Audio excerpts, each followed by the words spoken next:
I am live. I am live, and I think I'm okay. I think my levels are fine. Hey, YouTubers, this is Jacques Gaines from Jacques Gaines Photography. Oh, I'm starting now. There we go. Hey, YouTubers, this is Jacques Gaines from Jacques Gaines Photography, and today what I decided to do was I'm going on a trip, and I said, what the hell, I might as well just live broadcast this right now. So I'm going on a trip, and I want to talk to you about the choice of camera I took and maybe go through a couple of settings, and it'll also allow me to try out my I have a new screen capture thing so I can actually share settings with you guys. Again, I'm working on my audio. People are going on about that, but you know, that's the way it is. Why am I freezing? I am freezing cold. Put this on.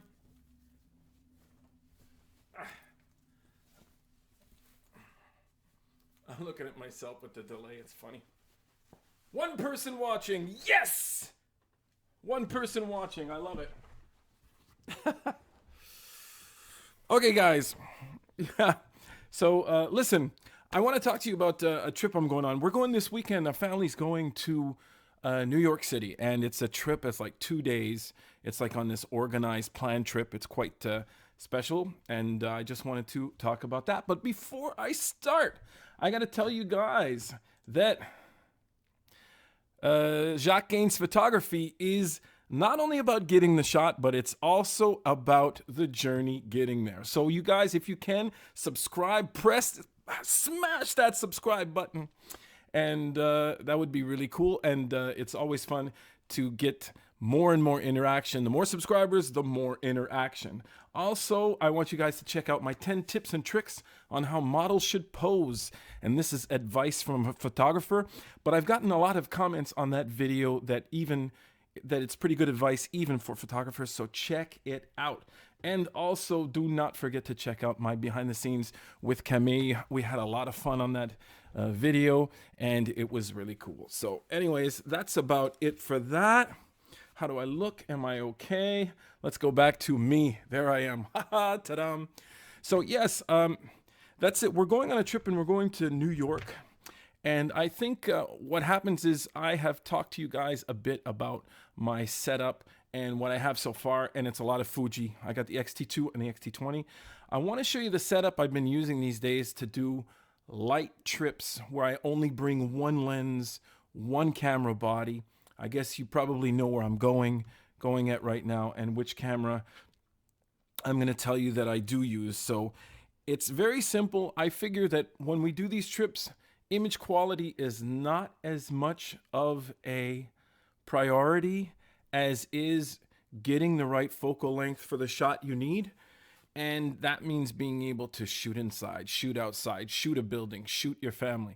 So I have picked the X-T20 and I'm using the 18 to 55. So I know I won't be interchanging my lenses that much. I'll just be using that and that camera and the 18 to 55. I most likely, had I been doing something like street photography or something like that, I probably would have wanted a fixed focal with a pancake, but that is not the case. It really is a situation where I'm going out on the town. We're going to take good snapshots, but you know, I do as a photographer appreciate to have some nice photos. Therefore, I think the X-T20 with its APS-C sensor is definitely a camera that will do the trick for me. So I just also wanted to go through a couple of settings that I use on my camera. Now, I'm just going to go through the settings, and I'm not here to teach you guys anything. In fact, this is really a situation where I require sort of a bit of interaction from you guys because I want to hear your feedback on what you think, because I have owned my Fuji stuff for about a year now. Therefore, there are things I might not know, but what I'm going to do is go through all the settings, why I use them, and where I use them, and why, in a case like for going on a trip, I will use the type of settings I use on my Fujifilm X-T20. So let me just get you guys here into my this is the actual setup. You're looking at the actual menu of the camera. Let me press menu. And okay, so Right off the bat, let me start with image quality and image size. First of all, I go for an aspect ratio that's 3:2. Why do I do that? I just like it. I like the way I can handle the aspect ratio afterwards when it's time to edit and stuff like that. Not a big fan of 69:1:1 is a square. Other aspect ratios which are offered on this camera are pretty good, but personally, I like to stick to 3:2. Where was I on that? I'll probably have to go back in there. Now, I'm wondering why there's the 3299 on the sides. Okay, yeah, that's the different aspect ratio for the size. Therefore, if I'm looking at large, there you go, 3:2. Now, the image quality, this we can have a debate forever. I mean, the debate on RAW versus JPEG keeps on going. But for image quality, I like to pick fine. I like to go for RAW, 100% RAW. But in the case of a trip that I'm taking with my family, I do like to go for fine plus RAW, or even sometimes just normal plus RAW. Why do I want normal plus RAW? Well, I like to have a JPEG ready for when my wife or my kid says, "Hey, how about that shot we got next to the Empire State Building? It'd be fun. Could we get that shot earlier?" You know, it's just fun. So it's sort of like wedding situations or some certain clients that you have. It's always fun to have a JPEG ready. But I am a big RAW, strictly RAW fan. The next thing I'm going to go into is RAW recording uncompressed. I want to hear your feedback on this one because I've seen uncompressed and lossless compressed, and I'm not quite sure what the difference is. I heard that lossless compressed, the size of the image file is a bit smaller, but the quality is exactly the same. So I have heard a lot of stuff on that one. Film simulation, I am from the 80s and the 70s, so I like to use the Pro Negative High. And there's others in there. Listen, these simulations they're really, really good. If anyone is looking into using the Fujifilm system and they do use JPEGs and you like to have your effect burnt in right away, these are nice. And they're not just nice in the sense that it looks like a filter stuck on. Fuji has gone really out of their way to look at how their personal film has affected the image, and they've done it. They really have. I keep grain effect off, but I mean, if you like that grain effect, you can do it. It is really, really up to you.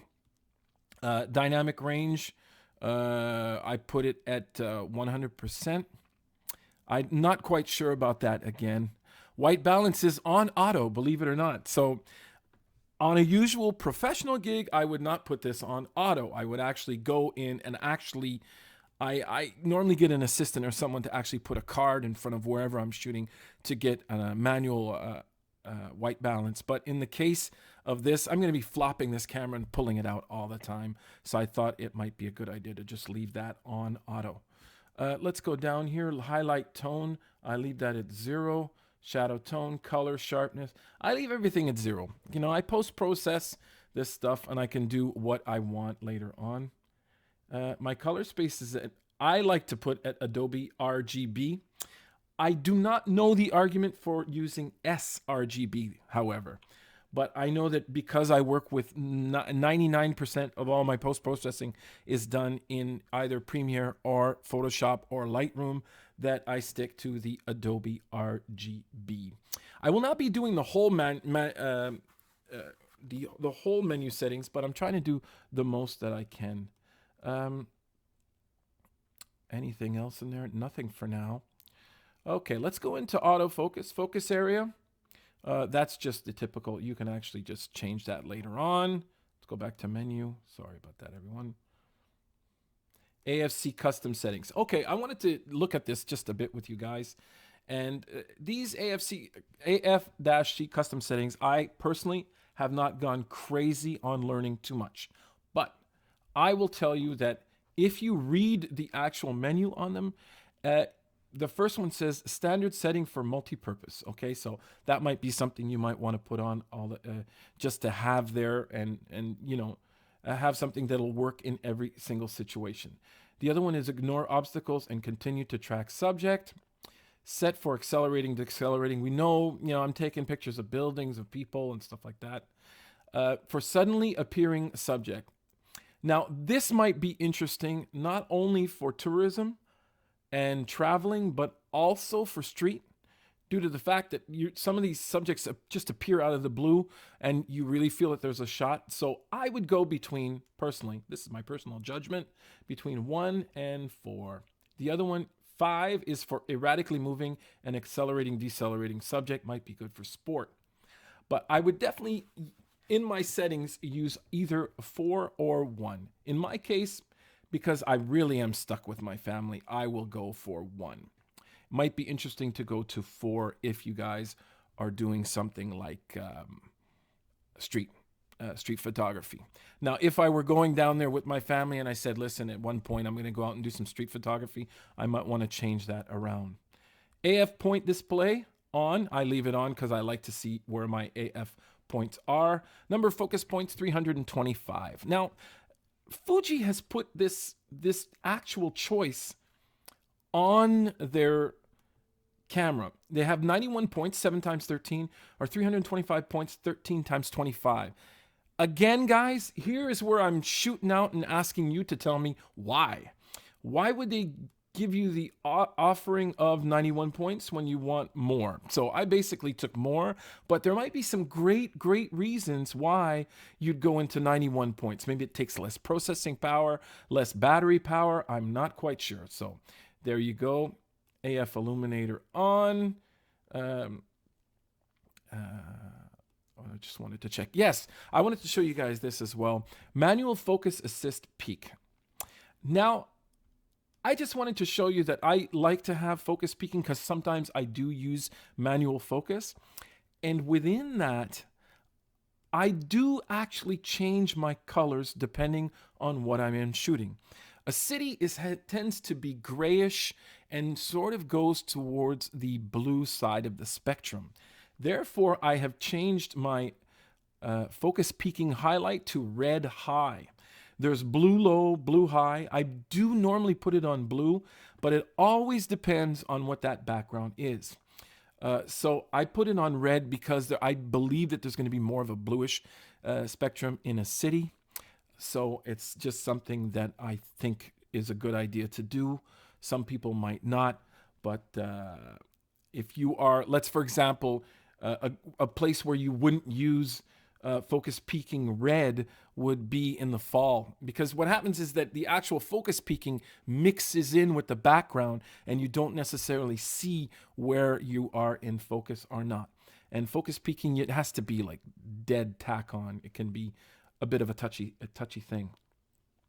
You guys, weigh in. Feel free to just at least say hi or something like that. Weigh into what you think the situation is, and I'll just keep on talking about some of the settings. After that, focus check, I leave that on off. Interlock spot AE and focus area on. Instant AF settings, AFC, yes. So that's the instant AF. But see, some of these like this setting right here, you can actually go get in the by using some of the knobs. What's great about the Fuji system is that you do have a lot of knobs, and a lot of those knobs actually do some of the stuff that the menu actually does. So I just wanted to mention that as well. Other stuff, depth of field scale, pixel. Okay, I'm going through stuff that drive setting you can set from the top. You have self timer and interval timer shooting. Might be interesting on another occasion. I have not looked into that. I have to see how it weighs in compared to, let's say, something like the Canon EOS 80D or the FZ2500. Shutter type, I use mechanical shutter. Electronic shutter, obviously it's not going to be I'm not trying to not make noise in this place. You might want to use electronic shutter in a wedding or something like that. You can also use mechanical plus electronic, but I do go for mechanical shutter. IS mode, image stabilization mode. There's continuous and shooting only. Now, continuous, I believe one of the reasons why you go to continuous is because you want to be ready and have your image stabilized when you take the shot. However, I believe they brought in shooting only for battery consumption concerns. Therefore, I just wanted to mention that if you feel that you have a lot of batteries, you might want to just put it on continuous and leave it there. ISO, that can be adjusted on the outside via knobs. Actually, on the X-T20, you cannot adjust that via knobs, which is something I do have to address at one point because I don't like the way you can adjust ISO on the X-T20. That's it. Flash, there's not much there that we can set right now. I mean, we have a built-in flash on the X-T20, which is a lot of fun. You can use it, and that is a situation. Now, that's another thing you have to think of, is that you have to be in a... There is also the situation of being able to put your camera on auto. We've been looking at all these settings and not saying to ourselves, well, there are certain times where you want to put your camera on auto and just take a shot. So what I also love about the X-T20, all the auto buttons are on the top. It's really, really old school. I love that fact. I mean, you basically just decide what you want in auto by going to the aperture ring, change to auto. Go to the shutter speed ring, change to auto. You can make those all auto, and then you're right in auto, and you don't have to look at these modes like on the...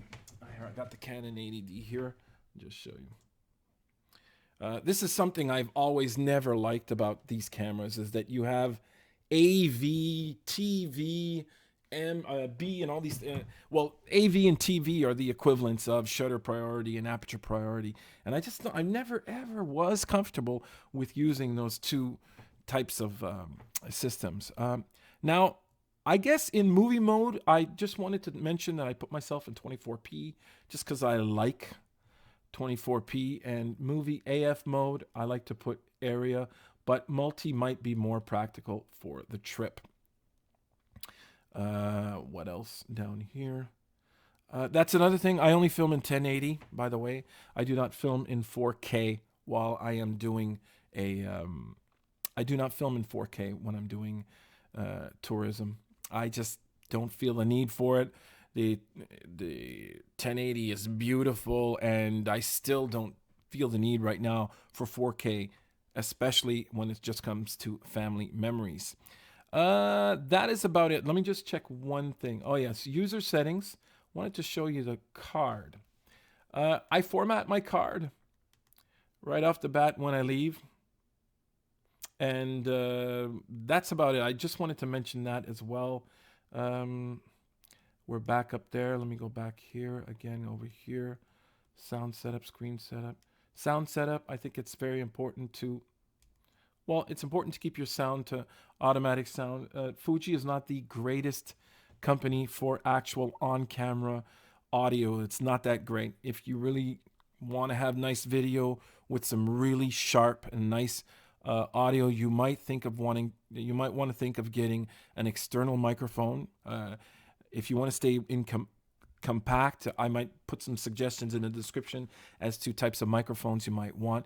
But the onboard audio on all the Fuji, the X line, is right now, it's just not great. It's not there. It's just not happening.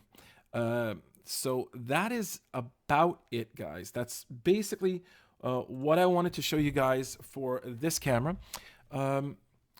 Now, what I will be carrying with this to go to New York is very simple. I will I have no chargers. I'm staying for 3 days. Therefore, will have no chargers. I have 2 cameras, 1 battery grip. So I have 4 Fuji batteries. That I will carry, though. I will carry 4 batteries. And I will leave my camera on the whole time I'm there. So that's about it for that. And I have the 18-55 glued on that camera. It will just be on there the whole time, and it will not move. I will not be putting any other lens there. Now, again, it's pretty good. I like the idea that I'm using a zoom and the quality of the 18-55. Check my channel, guys. You'll see I just love it. I think it's fantastic.